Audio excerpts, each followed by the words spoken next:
come together and fill that swamp with dirt so it's nice and level. And then maybe Dick and company put down the concrete, and Brian helped a bit, and maybe Dick finished it up. And Carol, what I'd like you to do is I'd like you to tell everybody why we did it.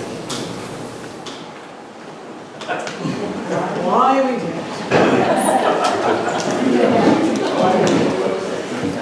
Well, it got initiated by the municipality as far as a project that they were willing to put money into. Not that the municipality put money into it, but it was on a grant program through the province. And so we were trying to decide what we could do, what kind of a project we could do that would generate doing something with this grant money. So we came upon, or decided that this was going to be, the back here would be a perfect spot to drain a little bit and put a gathering spot together. And so we all kind of liked the idea of the Austin gazebo that they have at their fairgrounds, and so we kind of wanted to go along that route, and it was right after COVID, and so part of my explanation and when we applied for the money was that after COVID, people needed something to generate some togetherness again. We'd been through a lot of isolation and a lot of rules and whatever, and we just needed to come together as a community again and do something as a unit. And so this kind of got picked up as a project then that we would do the landscaping. I don't know how many of you can go back to when this was Mrs. Calva's garden. And in the wintertime it was a skating rink, I think.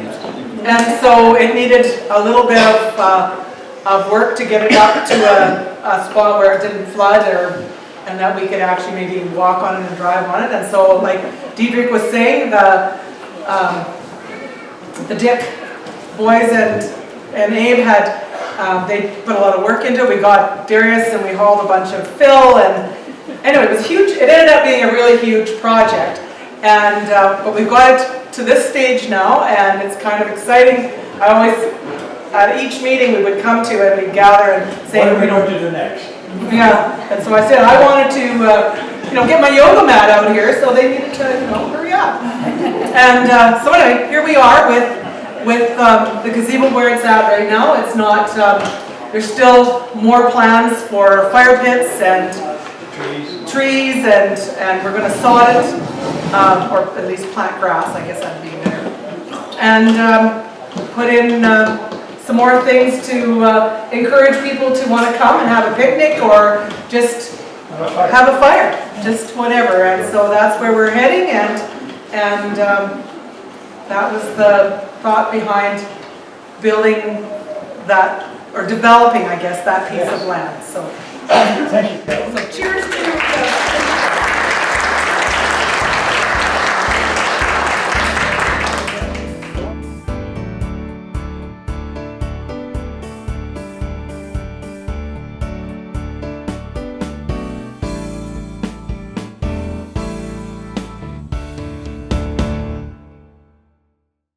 Ed is the reeve of North Norfolk, and the thing about Edran's, it's stuck in the corner. Could I just stop you for a second? I'm sorry. I was supposed to give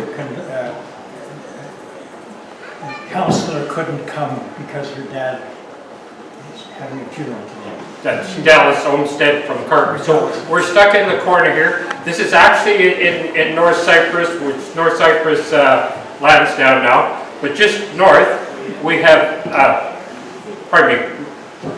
North Cyprus Langford. Just north we have Lansdowne, which joined with Gunilla. Not far over there is Gladstone Westlake. And to here is North Norfolk, which joined with the village of McGregor. And Ed's here to represent them and to say the connection that they have to Edran. Ed. Good afternoon. Yeah, it's an honor to bring greetings to the community of Edrans on behalf of the municipality of North Norfolk. And even though Edrans is not in this municipality, in our municipality, it's right next and close. And so, of course, many people from the municipality of our North Norfolk come to Edran to use the skating rink, and also we're a part of it, went to school here. And so, and we recognize the effort of the people who came here earlier, many years ago, 125 years, who came here to carve out a living for themselves and for others. And the reason I say others is I was reading some history and the work bees that helped the neighbors helping neighbors to build this area. And so it was good to see that.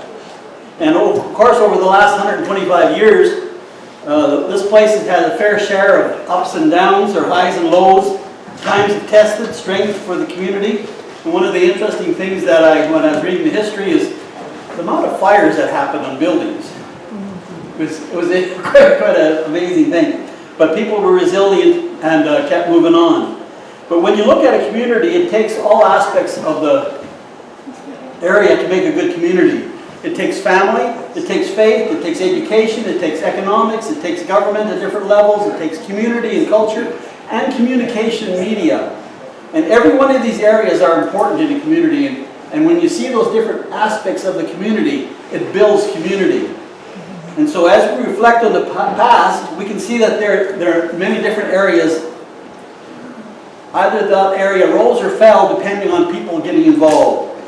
And so today, we recognize the efforts of those who continue to pour out their love for this community, although it's changed drastically for over 125 years.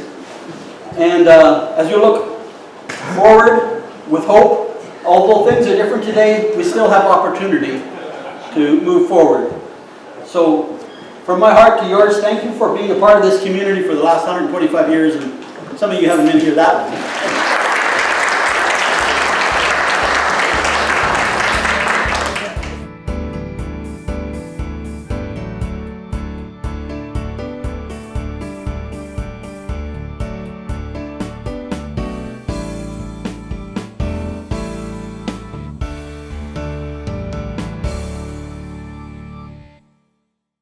The pioneers had settled on the plains at Portage before the province was even formed. And later, the high plains of Carberry was settled in 1877 by James McKinnon. Later, as the settlers came up to the first crossing and the second crossing and the third crossing, we had Westburn, Caterham, Gladstone, Mequon, Helston, Arden, and even Neepawa settled. And it here was all trees. The CP National Railway was built across the country. Between McGregor and Austin in the wet 1880s, they called it the 7-mile sloop. By 1882, the railway was bringing homesteaders west of Portage to the Austin-Sydney area. Even the Furdale area, originally called China, was homesteaded in 1890, 10 years before Edran was formed. That left a heavily wooded country, and this was not by an accident. I found out later, the family that just lived north of town here, the Breedens, had been given this block of trees by the province of Manitoba to provide cordwood industry at Edran, and the wood would be delivered to Winnipeg to feed the fires of a growing city. Nearly 30 years old by the time Edran was formed. So in 1899, the surveyors arrived and they marked out the streets and the avenues of Edran. And come the spring of 1900, construction started on the boom town of Edran. Situated in the northwest corner of the rural municipality of North Cyprus and located on the gravel ridge, which was the west shore of glacial Lake Agassiz, formed 10,000 years before.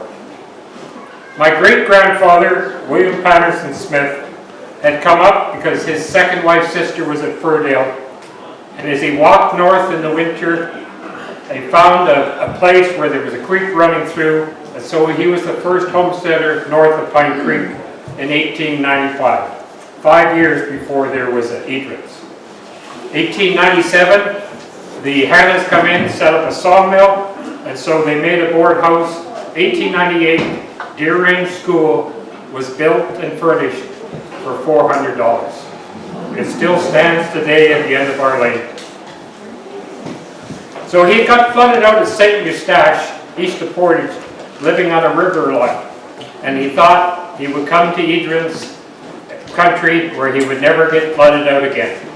And we have got dried out and burnt out and lots of stories. There's one story I'd like to share with you. After Edran's was formed, and there was a fire that came from the hills up at Carter. And it was always a big concern when the fires raged from the plains through the trees, would they stop? So they brought the train in, and they loaded all the women and the children on the train. The men were ready to defend Edran's. The pastor came out and he prayed for the wind to change. And the wind changed and Edran's was saved. And so we're here today. So I need to say, I think we need to thank God for a lot of things we receive. Each and every day, we have a lot of blessings in our life. And it's been a true blessing for me to live here all my days. Deirdre. Thank you, Robert. With that ends our speeches. I so enjoyed watching you talk to each other, listening. You shout at each other because everybody was talking loudly. So there's more dessert here. I think there's coffee there. So, thank you.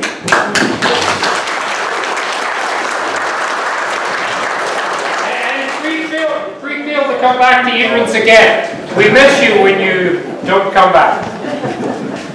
On behalf of everyone that's here, I would like to thank Dietrich and Helen for putting up this whole meal.